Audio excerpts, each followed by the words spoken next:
ایک NHS nurse sandy Peggy ایک trans doctor بیتھ ایپٹن کے ساتھ چینج روم شیئر کرنے پر NHS 5 کو امپیچمنٹ ٹریبیونل لے گئی۔ ٹریبیونل نے اپنے شواہد کو ختم کیا ہے، اس بارے میں متضاد آراء کے ساتھ کہ جنسی سے متعلق سپریم کورٹ کا فیصلہ کیس پر کیسے اثر انداز ہوتا ہے۔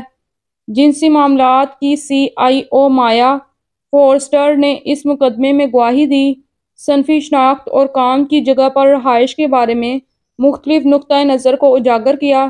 ٹریبیونل کا نتیجہ اسی طرح کے مقدمات کے لیے ایک مثال قائم کر سکتا ہے۔ قارئین کا مشورہ ہے کہ رچرڈ ٹائس ریفارم UK رہنما ہمدردی اور مہربانی کے بارے میں بائبل کی تعلیمات سے سیکھ سکتے ہیں۔ وہ دلیل دیتے ہیں کہ ان کے سیاسی موقف میں اکثر ان اقدار کا فقدان ہوتا ہے۔ خطوط سیاست میں اخلاقی اصولوں کو لاگو کرنے کی اہمیت کو اجاگر کرتے ہیں۔ ٹائس کے خیالات محبت اور فہم و تفہیم کے بائبل کے پیغامات سے متصادم ہیں۔ ہوم سیکریٹری یویٹ کوپر کے سیاسی پناہ کے منصوبوں پر سابق ہوم سیکریٹری امبر رڈ کی طرف سے تنقید کی گئی ہے، جو ممکنہ ونڈرش قسم کے نتائج سے خبردار کرتی ہے۔ رڈ نے خبردار کیا ہے کہ فوری اقدامات ناانصافیوں اور غلطیوں کا باعث بن سکتے ہیں۔ تشویش یہ ہے کہ کمزور افراد غلط طریقے سے متاثر ہو سکتے ہیں۔ رڈ کا انتباہ سیاسی پناہ کی پالیسی کی پیچیدگیوں پر روشنی ڈالتا ہے۔ میٹ پولیس چیف گراہم لائنہن کی گرفتاری کے بعد قانون پر نظر ثانی کا مطالبہ کر رہے ہیں۔ آن لائن بدنامی کے خدشات کو اجاگر کرتے ہوئے لائنہن ایک ٹی وی مصنف ڈیوڈ وسیلے ایک LGBT حقوق کارکن کی طرف سے آن لائن بیانات پر ہتک عزت کے دعوے کا سامنا کر رہی ہے۔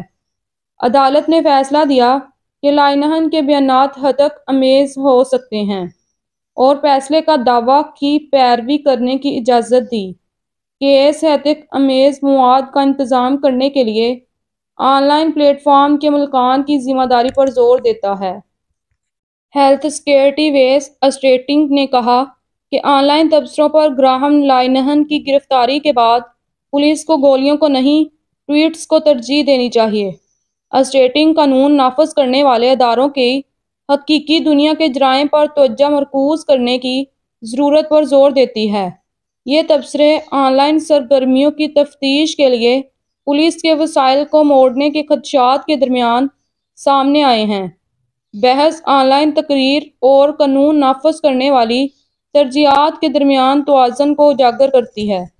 فادر ڈیڈ کے خالق گراہم لائنہن کو ہیتھرو ایئرپورٹ پر خواجہ سروں کے مسائل کے بارے میں سوشل میڈیا پوسٹ کرنے پر گرفتار کیا گیا۔ اسے ٹرانس افراد کو نشانہ بنانے والی پوسٹوں کی وجہ سے تشدد بھڑکانے کے شبے میں حراست میں لیا گیا تھا، جس میں ایک جسمانی تصادم کا مشورہ بھی شامل تھا۔ لائنہن کو اس شرط کے ساتھ ضمانت پر رہا کیا گیا کہ وہ ایکس سابقہ ٹویٹر استعمال نہیں کرے گا۔ اسے ہراساں کرنے اور مجرمانہ نقصان کے الگ الگ الزامات کا بھی سامنا ہے، جس میں ایک ٹرانس ایکٹیوسٹ